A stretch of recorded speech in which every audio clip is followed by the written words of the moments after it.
Hi, everybody. Welcome to the Small Business Interview.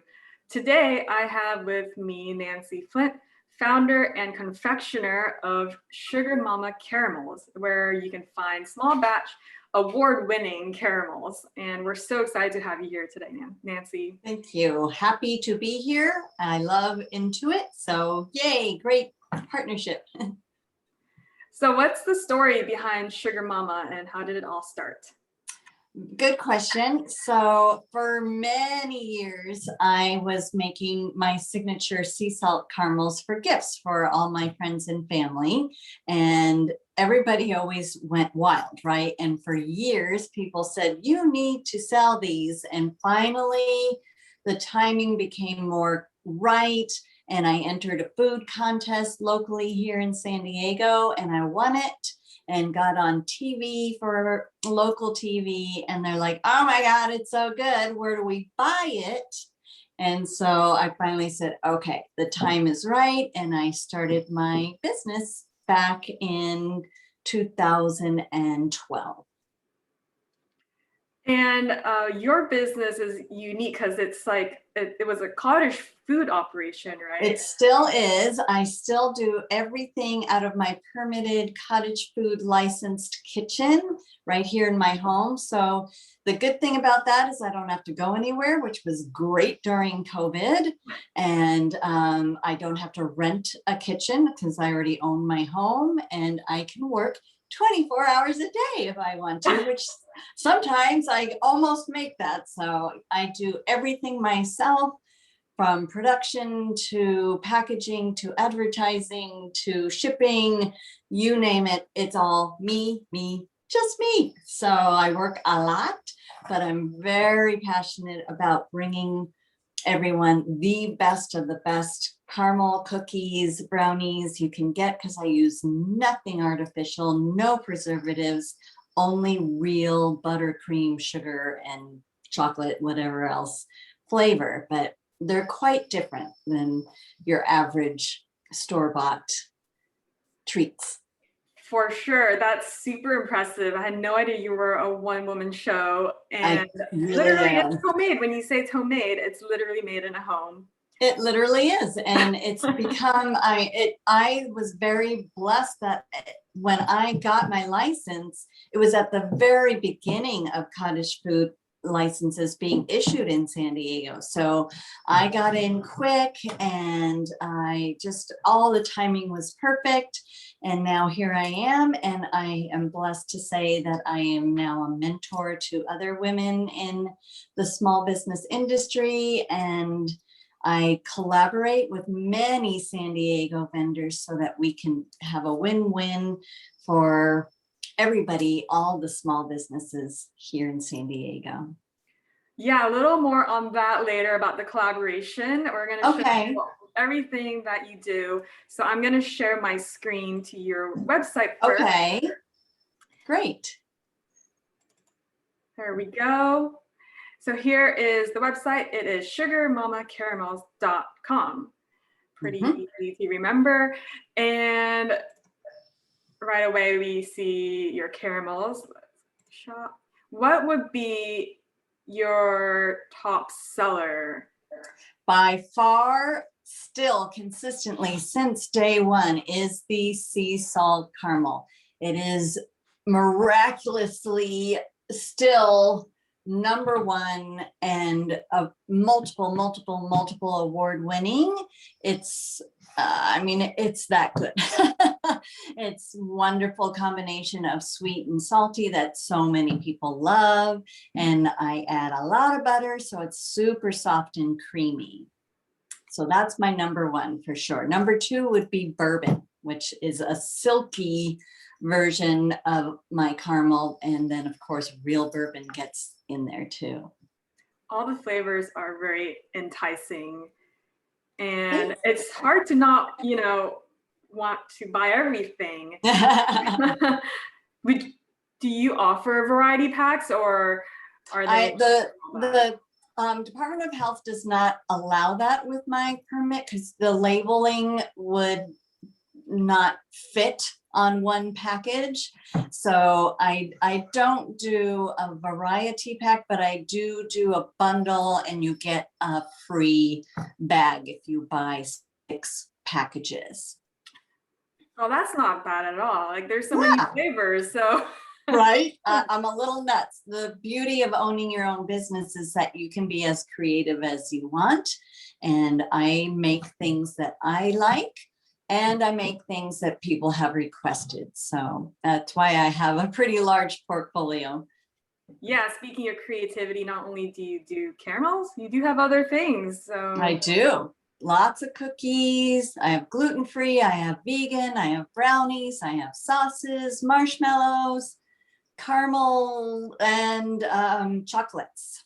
do you ship nationwide? I do. And speaking of that, we're gonna go and see where else we can find you too. Go to retail. And you're pretty much Mhm. everywhere where this is, I guess, where you do include collaborations, right? Like I think you were in some ice cream parlors. Yes, I am. And they are very good to me. And I provide all the sauces that they blend into their ice creams and gelatos. You know, it's great.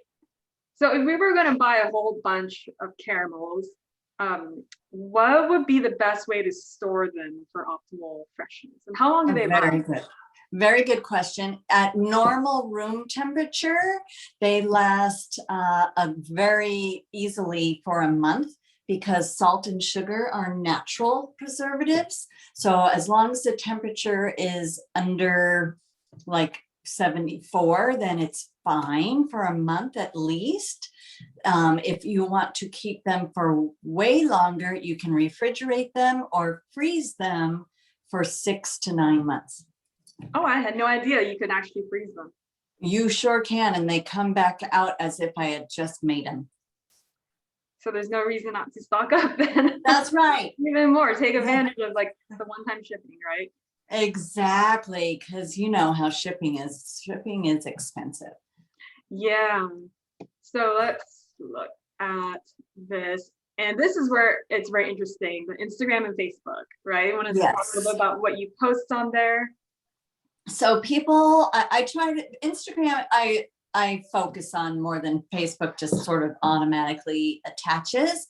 But Instagram, I have quite a decent following now, and people just love to see what I'm making, what I'm doing. When I do videos that show the process, they are very popular, and people just really love to support a small business. This is where it gets creative too, because you post weekly I do. specials, right? I do. I have a weekly special that is off menu. That's hence the special. So it's one and done. You have that for a week, and then it sells out, and then I do something else the next week. So it's very exciting to follow. You just like check Yeah. you have something new every week and seasonal things. I think I saw Mother's Day muffins. Yep. It's really interesting. Yeah, it keeps me, again, it lets me be creative. It lets me do different things, and people are all about it. It's super fun. Where do you get, there's so many ideas though, like do you have a source of inspiration, or is it just, it comes to you naturally? Well, both, definitely. I've been a cook, sous chef, or in the kitchen my whole life. I come from a family of cooks, and so cooking is really part of who I am. I'm Italian. We love to feed people. Food is our love language, so it's who I am. So I'm very much a foodie, and always I have like a stack of food magazines. So I get inspiration from that. I follow lots of other bakers, and if I see something that I haven't tried yet, I'm like, how can I make that sugar mama-fied? So I always gather a bunch of research and then make my own creation, or it just pops in my head in the middle of the night. So that's where you're literally working 24/7, right? Because you're even dreaming Yeah. about things to make when you're sleeping. Right. That is very inspirational, and I just love your energy. I can see that you're always going. I am very blessed to always have energy, and I think because I love what I do, and I have this desire to make people happy with a little treat. And I think we all need that, especially with what we've all been through for the past year and a half. So we all need a little treat. Totally agree. And it's great for gifts, because who doesn't want a consumable? I mean, it's something you don't have to store and put in a drawer and forget about. You eat it and you're happy and life is grand. And it looks like you do corporate gifting and events. With cute I little do. That bags. is my favorite thing to do, because I get to make so many people happy all at one time. And I have very reasonable rates for wholesale corporate gifting. So it has been a very popular idea. That's definitely something we'll most likely use in the near future. I can't see if we haven't already used, but That would be great. Yeah. And plus, my packaging clearly says made in San Diego. So it's perfect for anybody who wants a taste of San Diego. It's great for gifting, great for loyalty, great for people who are visiting. yeah, and just every day. Right? Yeah, Like, and a treat every day. day. I would eat this every day. Yes, easy to do. All right, so that was her website. So definitely follow Sugar Mama. It's so much fun. I'm following. It's and like you said, stock up, freeze it. Right? You So if there's a can. seasonal flavor, right? Just get a hold of it and put it away. That's true, because when the season's over, it's gone. Because I have like something like 19 flavors of caramel. So if I used to make them all year round, and I finally realized, no, that's insane. I think that would be a 48-hour workday. It just about would be, yes. It's already a lot. I don't actually know how you do it. It's I insane. don't either. I'm kind of a human machine. You should see me when I wrap the caramels. I go this fast. Someone videoed me doing it one time, and they're like, "Oh my gosh, you're faster than a machine could do it." So Maybe there's a world record for caramel wrapping that you can somehow, I don't know what they do, right? For the Guinness World Records, you can like right, apply for that title and time it out to see. I would win. Maybe, yeah, I think you should look into that. Oh, that's great. Well, thank you so much for your You're time, welcome. Nancy, and telling us all about Sugar Mama caramels. And My pleasure. Thanks for having me. yeah, we look forward to to future endeavors with you guys. And Yay. so, and thank you everyone else for tuning into this small business interview. See you next time. Thank you.